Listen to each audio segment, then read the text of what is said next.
ಅಂಬಾದಾಸ್ ಕೋನೆಯವರು ಮತ್ತು ಎಲ್ಲ ಗೆಳೆಯರಿಗೆ ಧನ್ಯವಾದ. ದಯವಿಟ್ಟು ಎಲ್ಲರೂ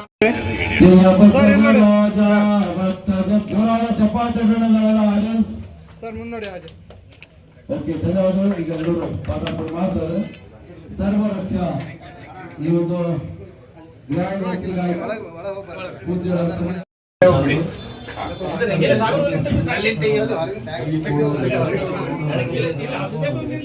ಗೌರವದ ಸತ್ಕಾರ ಮಾಡ್ತಾರೆ. ಗುರುಗಳಿಗೆ ಜೋರಾದ ಚಪ್ಪಾಳೆ ತಗೋಲ್ಲ. ಅಕ್ಕ ಬರಿ.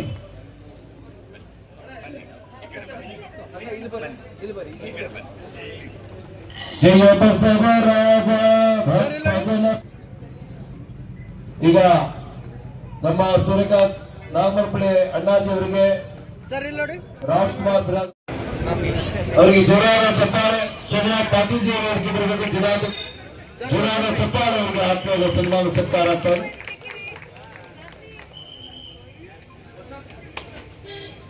ಪಂಡಿತ್ ಸೋಮನಾಥ್ ಪಾಟೀಲ್ಜಿ ಅವರು ಜಿಲ್ಲಾಧ್ಯಕ್ಷರು.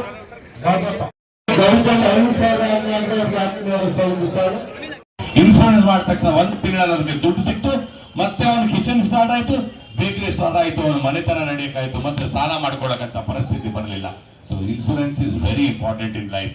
ಇವತ್ತು ನೀವು ಬ್ಯಾಂಕ್ ಲೋನ್ ತಗೊಳಕಾಗ್ಲಿ, ನಿಮ್ ಸೋಷಿಯಲ್ ಸೆಕ್ಯೂರಿಟಿಗಾಗ್ಲಿ, ನಿಮ್ ಮಕ್ಕಳ ಸೆಕ್ಯೂರಿಟಿಗಾಗ್ಲಿ, insurance is a very important part of life. Insurance ಮಾಡ್ತಿದ್ರಾ? ಮಾಡ್ತಿಲ್ವಾ? ಮಾಡ್ತಿದ್ರೆ ಕೈ ಎತ್ತಿ. ನೀವು ಹೆಂಗೂ ಹೆಲ್ತ್ ಎಕ್ಸರ್ಸೈಸ್ ಮಾಡ್ದಂಗೂ ಆಗುತ್ತೆ. ಯಾರು ಮಾಡಿದ್ರೆ? ನಾನು ಮಾಡಿದ್ದೀನಪ್ಪ. ಯಾರು ಮಾಡಿದಿರಿ? ಅಧ್ಯಕ್ಷರೇ, ಬಿಜೆಪಿ ಅಧ್ಯಕ್ಷರು ಇನ್ಶೂರೆನ್ಸ್ ಮಾಡ್ತಿದ್ರಿಲ್ಲ? ಮಾಡಿಸಿದ್ರಾ? ಅದಕ್ಕೆ ಕೇಳ್ತಾ ಇದ್ದೀನಿ. ಮಾಡಿಸಿದ್ದಾರೆ ತಮ್ಮಲ್ಲಿ. ಅದಕ್ಕೆ ಇದೊಂದು ಒಳ್ಳೆ ಅವಕಾಶ. ಇನ್ಶೂರೆನ್ಸ್ ಕೂಡ you have to select. There are hundreds of companies, insurance companies ಇದೆ. They have lot of percentages. Motor insurance ಆಗಲಿ, ವೆಹಿಕಲ್ ಇನ್ಶೂರೆನ್ಸ್ ಆಗಲಿ, ನಿಮ್ಮ ಮಷಿನರೀಸ್ ಇನ್ಶೂರೆನ್ಸ್ ಆಗಲಿ, ಬಿಲ್ಡಿಂಗ್ ಇನ್ಶೂರೆನ್ಸ್ ಆಗಲಿ, ಹೆಲ್ತ್ ಇನ್ಶೂರೆನ್ಸ್ ಆಗಲಿ, ಲೈಫ್ ಇನ್ಶೂರೆನ್ಸ್ ಆಗಲಿ, ಅದರಲ್ಲಿ ವೇರಿಯಂಟ್ಸ್ ಇದೆ. ನೀವು ಕಂಪೇರ್ ಮಾಡಬೇಕು. Who gives the minimum prices, who gives the better prices. ಆ ಬೆಟರ್ ಪ್ರೈಸಸ್, ಮಿನಿಮಮ್ ಪ್ರೈಸಸ್ ಕೊಡ್ತಕ್ಕಂಥ ಕೆಲಸ ಸರ್ವರಕ್ಷಾ ಸುವಿಧಾ ಪ್ರೈವೇಟ್ ಲಿಮಿಟೆಡ್ ಮಾಡ್ತಕ್ಕಂಥ ಕೆಲಸ ಮಾಡ್ತಾ ಇದ್ದಾರೆ. ಅವರ ಮಾತು ಕೊಟ್ಟಿದ್ದಾರೆ. ರಾಜಶೇಖರ್ ಜಿಲ್ಲೆಗೆ ಅತ್ಯಂತ best schemes available, best possibles available ಕೊಡ್ತೀವಿ ಅಂತ. ಬರೀ ಇನ್ಶೂರೆನ್ಸ್ ತಗೊಳ್ಳೋದೇ ಇಂಪಾರ್ಟೆಂಟ್ ಅಲ್ಲ. ಇನ್ಶೂರೆನ್ಸ್ ತಗೊಂಡ್ಮೇಲೆ ಕ್ಲೇಮ್ ಹೆಂಗ್ ಮಾಡ್ತೀರಿ, ಆಫ್ಟರ್ ಸೇಲ್ಸ್ ಸರ್ವಿಸ್ ಹೇಗೆ ಆಗ್ತದೆ, ಆ ಸರ್ವಿಸ್ ಕೂಡ ತಗೊಳ್ತಕ್ಕಂಥ ಕೆಲಸ. ಯಾಕಂದ್ರೆ ಇಲ್ಲಿನವರೇ ಇದ್ದಾರೆ ರಾಜಶೇಖರ್ ಅವರು. ಆ ಸಂಸ್ಥೆನು ಇಲ್ಲಿನವ್ರದೇ ಇದೆ. ನೀವು ಇಲ್ಲೇ ನಾಳೆ ಹೋಗಿ ಮನೇಲಿ ಕೇಳ್ಬೋದು, ನಾವು ಕಂಪನಿಗೆ ನಮ್ಗೆ ಯಾಕೆ ಸಿಕ್ಕಿಲ್ಲ ಅಂತ. ಆ ಭರವಸೆ ಅನ್ನೋದಿದೆ. ಅದಕ್ಕಾಗಿ ಸರ್ವರಕ್ಷಾ ಸುವಿಧಾಲಿ ಇನ್ಶೂರೆನ್ಸ್ ಮಾಡಿಸ್ಕೊಂಡ್ರು ಕೂಡ ತಮ್ಗೆ ಆ ಒಂದು ಕ್ರೆಡಿಬಿಲಿಟಿ ಅನ್ನೋದಿರ್ತದೆ, ನಿಮ್ಗೊಂದು ಭರವಸೆ ಅನ್ನೋದಿರ್ತದೆ, ನಿಮ್ಗೆ ಸಿಗ್ತದೆ ಅಂತ ಗ್ಯಾರಂಟಿ ಆಗ್ತಕ್ಕಂಥ ಕೆಲಸ ಆಗ್ತಕ್ಕಂಥ ಮಾತು ನಾನು ಹೇಳ್ತೀನಿ. ಈ ಸಂದರ್ಭದಲ್ಲಿ ತಾವೆಲ್ಲ ಇಷ್ಟು ಹೆಚ್ಚಿನ ಮಟ್ಟಿಗೆ ಬಂದಿದ್ದೀರಿ. ತಮ್ಮೆಲ್ಲರಿಗೂ ಧನ್ಯವಾದ. ಅವಾಗಲೇ ನವಲಿಂಗ್ ಅವ್ರು ಮಾತಾಡ್ತಾ ಇದ್ರು, ಗುಡ್ಡು ಬ್ಯಾಡು ಅಗ್ಲಿ, ಟಾಕಿಂಗು, ಲಾಫಿಂಗು, ವಾಕಿಂಗು. ಆಗ ಮಾತಾಡಿದ ತಕ್ಷಣ ತಾವೆಲ್ಲ ನಗ್ತಾ ಇದ್ರು, ಸಂತೋಷ ಆಯ್ತು. ಮಾತಾಡ್ಬೇಕಾದ್ರೆ ನವಲಿಂಗ್ ಅವ್ರು ಹೇಳಿದ್ರು, ಆ ಸಣ್ಣ ಮಗುವಿಗೆ ಕೇಳಿದ್ರು, ಬೀದರ್ ಅಂದ್ರೆ ಎಷ್ಟಕ್ಷರ ಅಂತ. ಎಷ್ಟಕ್ಷರ ಅಂತ ಹೇಳಿದೆ ನೀನು? ಎಷ್ಟಕ್ಷರ ಅಂತ ಹೇಳಿದೆ? 5 ಅಕ್ಷರ. 5 BIDAR 5 ಅಕ್ಷರ. ಈ ಬೀದರ್ ಅಂದ್ರೆ 5 ಅಕ್ಷರ. ಬೀದರ್ ಕಿರೀಟದಲ್ಲಿದೆ. ಬೀದರ್ ಅಂದ್ರೆ ಪಂಚತತ್ವಗಳು. ನಮ್ಮ ದೇಹದಲ್ಲಿ ಕೂಡ ಪಂಚಭೂತಗಳಿದೆ. ಹಾಗೆ ಆಕಾಶ, ವಾಯು, ಅಗ್ನಿ, ಜಲ, ಪೃಥ್ವಿ, ಹೇಗೆ ಆ ಪಂಚಭೂತಗಳಿದೆ, ಆ ಪಂಚಭೂತಗಳು ಸೇರಿ ಬೀದರ್ ಇದೆ. ಬೀದರ್ ಆ ಶಕ್ತಿ ಇದೆ. ಗಾಡ್ಗೆ ಉಲ್ಟಾ ಮಾಡಿ ಡಾಗ್ ಅಂದ್ರು, ಅದು ಉಲ್ಟಾ ಇಲ್ಲ. ಅದು god G for generator, O for organiser, D for demolition. ಅರ್ಥ ಏನಿದೆ ಗೊತ್ತಾ? ಅದರ ಅರ್ಥ ಏನಂದ್ರೆ ಬ್ರಹ್ಮ, ವಿಷ್ಣು, ಮಹೇಶ್ವರ ಅಂತ ಅರ್ಥ. ನಮ್ಮ ಸನಾತನ ಧರ್ಮದ ಸಂಸ್ಕೃತಿ ಅದು ಡಾಗ್ ಆಗಕ್ಕೆ ಚಾನ್ಸಸ್ ಇಲ್ಲ. ಅದು ದೇವರು ಇರ್ತಾರೆ, ಅದು ಬ್ರಹ್ಮ, ವಿಷ್ಣು, ಮಹೇಶ್ವರ ಇರ್ತಾರೆ. ಅದರಿಂದ ಬರ್ತಕ್ಕಂಥ ಪರಿಜ್ಞಾನಕ್ಕಂತ ಮಾತು, ನಾವು ಬರ್ತಕ್ಕಂಥ ಪೀಳಿಗೆಗೆ ಸರಿಯಾದ ಜ್ಞಾನವನ್ನು ಕೊಡ್ತಕ್ಕಂಥ ಕೆಲಸ ಮಾಡ್ಬೇಕಂತಕ್ಕಂಥ ಮಾತು ನಾನು ಹೇಳಿ ನಾವೆಲ್ಲರೂ ಬಂದಿದ್ರಿ. ತಮ್ಮೆಲ್ಲರಿಗೂ ಕೋಟಿ ಕೋಟಿ ಅನಂತ ಧನ್ಯವಾದಗಳನ್ನು ಹೇಳುತ್ತಾ, ನಂಗೆ ಮಾತಾಡೋಕೆ ಅವಕಾಶ ಮಾಡಿಕೊಟ್ಟಿದ್ದಕ್ಕೆ. ತಾಳಿ ಹೊಡೆದಿರಂದ್ರೆ ನನ್ನ ಮಾತು ಇಷ್ಟ ಆಗಿದೆ, ಇಲ್ಲ ಅಂದ್ರೆ ಮತ್ತೆ ಯಾವ್ದೋ ಬೇರೆ ಮಂದಿ ಓದ್ತೀನಿ. ತಮ್ಮೆಲ್ಲ ವಿಶುದ್ಧವಾಗಿ ತಮ್ಮೆಲ್ಲರ ಪಾದಗಳಿಗೆ ನಮಸ್ಕಾರ, ಧನ್ಯವಾದಗಳು.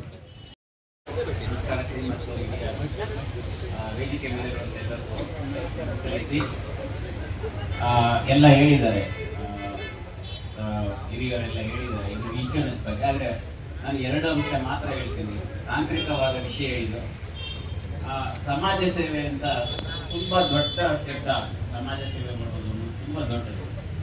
ಆ ಸಮಾಜ ಸೇವೆಯಲ್ಲಿ ಯಾವ ರೀತಿ ನಾವು ಇನ್ಶೂರೆನ್ಸ್ ಅನ್ನ ಪರಿವರ್ತಿಸ್ಕೊಳ್ಬೋದು ಅನ್ನೋದು ಒಂದು ಅಂಶ ಹೇಳ್ತೀವಿ. ಮತ್ತೆ ಎರಡನೇದು ಸಂಸ್ಥೆಗೆ ಸ್ವಾರ್ಥಕ್ಕಾಗಿ ಏನ್ ಮಾಡಬೇಕು ಅನ್ನೋದು ಎರಡನೇ ಅಂಶ. ಸಮಾಜ ಸೇವೆ ಮಾಡ್ಬೇಕಾದ್ರೆ ಅವರು ತಮ್ಮ ಎಲ್ಲ ತನುಮಾನ ಧನಗಳನ್ನ ಬಿಟ್ಟು ಸಮಾಜಕ್ಕೋಸ್ಕರ ದುಡಿತಾರೆ. ಅವರಿಗೆ ಒಳ್ಳೇದಾಗ್ಬೇಕಂತ. ಇನ್ಶೂರೆನ್ಸ್ ಕಟ್ಟಬೇಕಾದ್ರೆ ನೀವು ಪಾಲಿಸಿ ಮಾಡಿದಾಗ ಏನು ದುಡ್ಡು ಕಟ್ತೀರಾ, 10,000 ಇರ್ಬೋದು, 15,000 ಇರ್ಬೋದು, 20,000, ಅದು ಕಟ್ಟಿದಾಗ ನಿಮ್ಗೆ ಅನಿಸ್ಬೋದು ನಾನು 10,000 ಕಟ್ಟಿ ಅದು ವೇಸ್ಟ್ ಆಗ್ತದೆ, ನಾನು ಕ್ಲೇಮ್ ಮಾಡಬಲ್ಲ ಇದ್ರೆ ಅಂತ. ಆದ್ರೆ ಅದು ನಿಮ್ಮ ಇಂಡೈರೆಕ್ಟ್ ಆಗಿ ಏನಾಗುತ್ತೆ ಅಂದ್ರೆ ಯಾರಿಗೆ ಅದು ನಿಮಗೆ ಅವಶ್ಯಕತೆ ಇರೋದಿಲ್ಲ ಆ ವರ್ಷ ಅಥವಾ 2 ವರ್ಷ 3 ವರ್ಷ, ಆದ್ರೆ ಬೇರೆಯವರಿಗೆ ಅದರ ಅವಶ್ಯಕತೆ ಇರುತ್ತೆ. ಏನಂದ್ರೆ ನಿಮ್ಮ ರಿಲೇಟಿವ್ ಇರ್ಬೋದು, ನಿಮ್ಮ ಸಂಬಂಧಿ ಯಾರು ಇರ್ಬೋದು, ಅವರಿಗೆ ಅನಿರೀಕ್ಷಿತವಾಗಿ ಏನಾದ್ರು ಆದಾಗ ನಿಮ್ಮ ದುಡ್ಡನ್ನು ಅವ್ರಿಗೆ ಕೊಡ್ತೀವಿ. ನೀವೊಂದು 50 ಜನ ದುಡ್ಡು ಕಟ್ಟಿದ್ರೆ 10,000 ಕಟ್ಟಿದ್ರೆ 5 ಲಕ್ಷ ಆಗ್ತದೆ. ಅದನ್ನ ನಾವು ಅವ್ರಿಗೆ 3 ಲಕ್ಷ 4 ಲಕ್ಷ ಕೊಡ್ತೀವಿ. ನಾವು ಲಾಭ ಮಾಡ್ಬೇಕು, ಯಾಕಂದ್ರೆ ನಾವು ಸಂಸ್ಥೆ ನಡೆಸಬೇಕು. ಆದ್ರೆ ಇಲ್ಲಿ ರಾಜಶೇಖರ್ ಅವ್ರ ಐಡಿಯಾ ಏನಂದ್ರೆ ಲಾಭ ಮಾಡಬಾರ್ದು, ಇಲ್ಲಿ ಸೇವೆ ಬಂದು ಮಾಡೋಣ, ಒಂದು 5 ವರ್ಷ 10 ವರ್ಷ ನೋಡೋಣ ಯಾವ ರೀತಿ ನಾವು ಇದನ್ನ ಬೆಳೆಸ್ಕೋಬೇಕು ಬೀದರ್ಗೆ ನಾವು ಅಂತ. ಅಂದ್ರೆ ಇದು ಒಂಥರ ಇಂಡೈರೆಕ್ಟ್ ಆಗಿ ಸಮಾಜ ಸೇವೆ.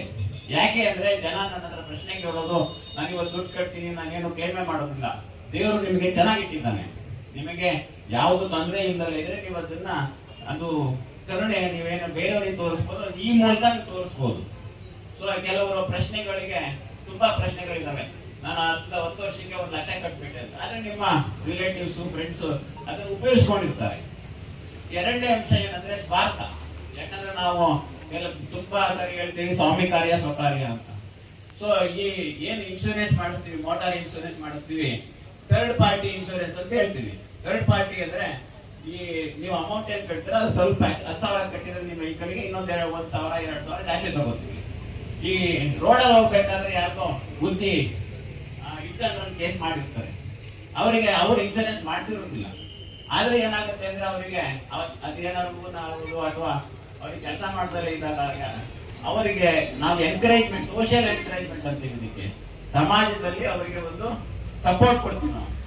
ಈ ಇನ್ಶೂರೆನ್ಸ್ ಇಂದ ಅವ್ರಿಗೆ ಆಸ್ಪತ್ರೆ ಖರ್ಚು, ಆ ವೆಹಿಕಲ್ ಇನ್ಶೂರೆನ್ಸ್ ಮಾಡ್ತಿದ್ರೆ ಆ ಇನ್ಶೂರೆನ್ಸ್ ಇಂದ ಅವರಿಗೆ ನಾವು ಆಸ್ಪತ್ರೆ ಖರ್ಚು ಕೊಡ್ತೀವಿ, ಡಿಸೇಬಲಿಟಿ ಕೊಡ್ತೀವಿ, 50,000 1 ಲಕ್ಷ ಕೊಡ್ತೀವಿ. ಅದು ತುಂಬಾ ದೊಡ್ಡದಿಂದಲೇ ಇರ್ಬೋದು ಕೆಲವರಿಗೆ. ಇಲ್ಲಿ ನನ್ನ ಪ್ರಕಾರ ಇಲ್ಲಿ ಇರೋರಿಗೆ ಥರ್ಡ್ ಪಾರ್ಟಿ ಇನ್ಶೂರೆನ್ಸ್ ಅವಶ್ಯಕತೆ ಇಲ್ಲ. ಆದ್ರೆ ಹಳ್ಳಿ ಕಡೆ ಹೋದ್ರೆ ತುಂಬಾ ಲೇಬರ್ ಕಮ್ಯುನಿಟಿನಲ್ಲಿ ಅವರಿಗೆ 50,000 1 ಲಕ್ಷ ತುಂಬಾ ಒಳ್ಳೆ ಸಪೋರ್ಟ್ ಸಿಗ್ತದೆ ಮುಂದಿನ ಜೀವನದಲ್ಲಿ. ಯಾಕಂದ್ರೆ ಇವತ್ತಿನ ದಿನಗಳಲ್ಲಿ ಸೊಸೈಟಿಯಲ್ಲಿ ಹೇಳ್ತಾ ಇದ್ರು, ಹಿಂದೆ ಸಮಾಜದವರು ಹೇಳ್ತಾ ಇದ್ರು, ಸಮಾಜದಲ್ಲಿ ಈಗ ನ್ಯೂಕ್ಲಿಯರ್ ಫ್ಯಾಮಿಲೀಸ್ ಆಗ್ಬಿಟ್ಟಿದೆ, ಜಾಯಿಂಟ್ ಫ್ಯಾಮಿಲಿಗಳಿಲ್ಲ ಅಂತ. ಅದಕ್ಕೋಸ್ಕರ ಈ ರೀತಿಯ ಒಂದು ಸಪೋರ್ಟ್, ಫೈನಾನ್ಷಿಯಲ್ ಸಪೋರ್ಟ್ಗೋಸ್ಕರ ಇನ್ಶೂರೆನ್ಸ್ ಕಂಪನಿಗಳು ಬಂದಿದ್ದಾವೆ. ನಾವು ಇನ್ಶೂರೆನ್ಸ್ ಬ್ರೋಕಿಂಗ್ ಮಾಡ್ತೀವಿ. ಅಂದ್ರೆ ಏನೋ ಇನ್ಶೂರೆನ್ಸ್ ಕಂಪನಿಯಿಂದ ಬರ್ತದೆ, ಅದಕ್ಕೆ ನಾವು ನಿಮಗೆ ಸವಲತ್ತುಗಳನ್ನ ಕೊಡ್ಬೇಕಂತ ಇಲ್ಲಿ ಓಪನ್ ಮಾಡಿದ್ರು. ಯಾಕಂದ್ರೆ ನೀವು ಕ್ಲೇಮ್ ಮಾಡ್ಬೇಕಾದ್ರೆ ಇಲ್ಲಿಗೆ ಹೋಗ್ಬೇಕು, ಏನ್ ಮಾಡ್ಬೇಕು ಅಂತ ಗೊತ್ತಿರೋದಿಲ್ಲ. ಇವರು ದೊಡ್ಡ ಆಸ್ಪತ್ರೆ ಇಟ್ಟಿದ್ದಾರೆ, ಅವರು ಕೂಡ ಒಂದೊಂದ್ಸರಿ ಕನ್ಫ್ಯೂಷನ್ ಇರ್ತದೆ.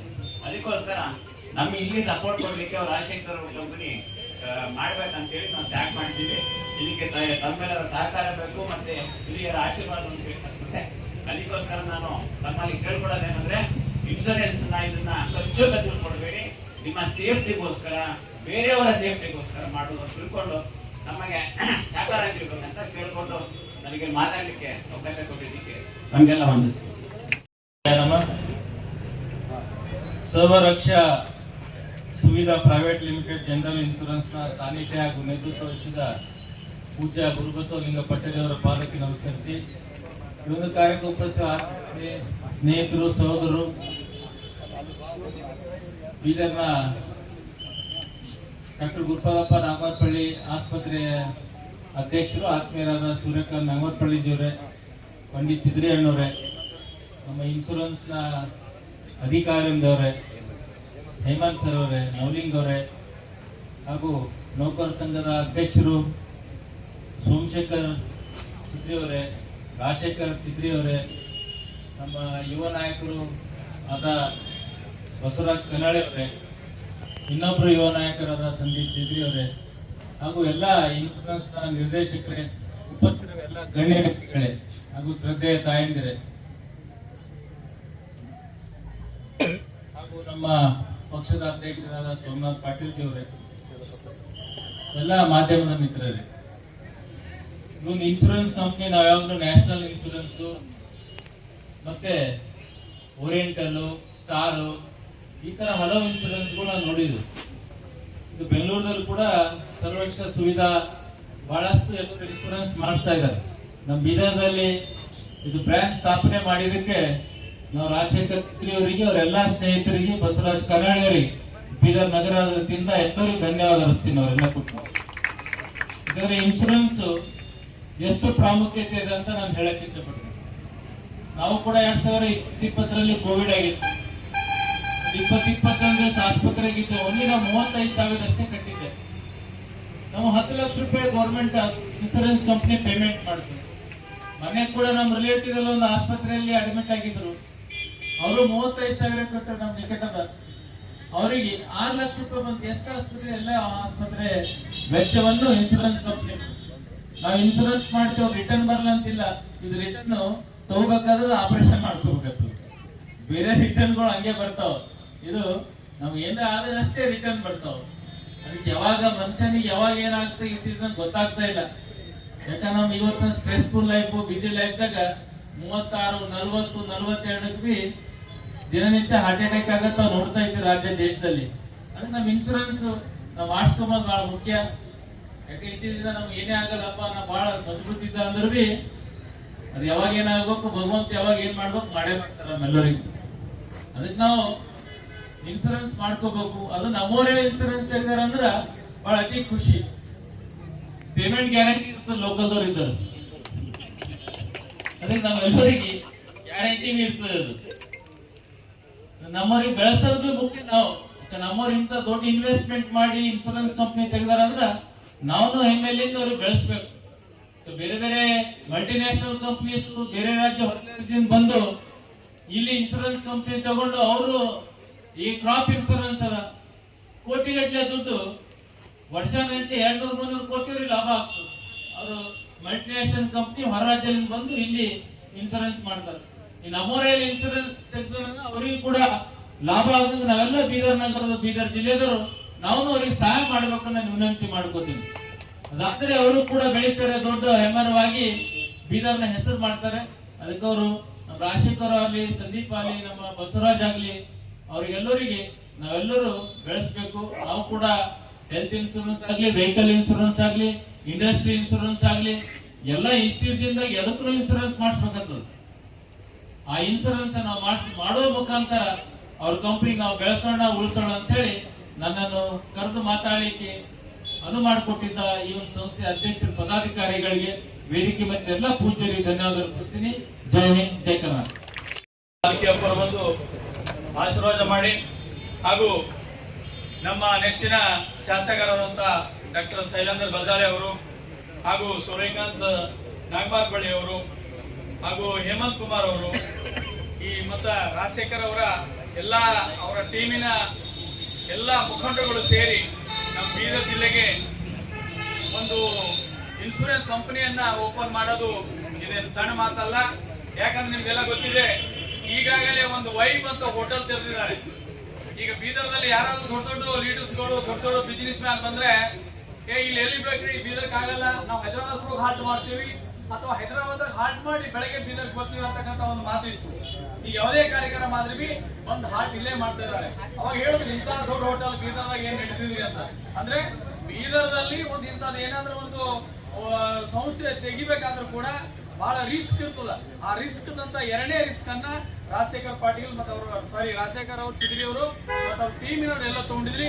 ಇವತ್ತು ನಿಮ್ಮೆಲ್ಲರಿಗೆ ಇಲ್ಲಿ ಸೇರಿದಂತ ಅಣ್ಣ ತಮ್ಮಂದರು, ಇಲ್ಲೆಲ್ಲ ನಿಮ್ಮ ಗುರು ಹಿರಿಯರು, ನಿಮ್ಮ ಮಿತ್ರರು ಇವತ್ತ ನಮ್ಮ ಬೀದರ್ದಲ್ಲಿ ಒಂದು ಇನ್ಶೂರೆನ್ಸ್ ಕಂಪನಿಗೆ ನಿಮ್ಗೆಲ್ಲರಿಗೆ ಆಶೀರ್ವಾದ ಮಾಡಿ ಈ ನಾಡಿನ ಈ ಬೀದರ್ ಜಿಲ್ಲೆಯ ಜನರಿಗೆ ಎಲ್ಲರಿಗೆ ಸಹಾಯ ಮಾಡತಕ್ಕಂತ ಒಳ್ಳೆ ಉದ್ದೇಶ ಇಟ್ಕೊಂಡು ಮಾಡಿದ್ರಿ. ಆ ದೇವರು ನಿಮ್ಗೆ ಸದಾ ನಿಮ್ ಬೆನ್ನಿಗಿರ್ತಾನೆ, ಗುರುಗಳ ಆಶೀರ್ವಾದ ಕೂಡ ನಿಮ್ ಬೆನ್ನಿಗಿರ್ತದ. ನಾವೆಲ್ಲರೂ ಕಲಿತು ಆ ಕಂಪನಿಯನ್ನು ಒಳ್ಳೆ ರೀತಿ ಬೆಳೆಸೋಣ. ಕಂಪನಿಯಿಂದ ತಾವೆಲ್ಲರೂ ಈ ಸಮಾಜಕ್ಕೆ ಮತ್ತೆ ಆಶೀರ್ವಾದ ನಿಂತು ಇರ್ಲಿ, ಅವ್ರಿಗೆ ಇನ್ಶೂರೆನ್ಸ್ ಕಂಪನಿ ಸಹಾಯ ಮಾಡಿ ಅಂತಕ್ಕಂಥ ಮಾತನ್ನು ಹೇಳಿ ನಿಮ್ಮೆಲ್ಲರಿಗೆ ಅಭಿನಂದಿಸಿ, ನಿಮ್ಮೆಲ್ಲರಿಗೆ ಮತ್ತೊಂದು ಸಲ ಅಭಿನಂದನೆ ಮಾಡಿಸಿ ಎರಡು ಮಾತು ಮುಗಿಸ್ತೀನಿ. ಧನ್ಯವಾದಗಳು.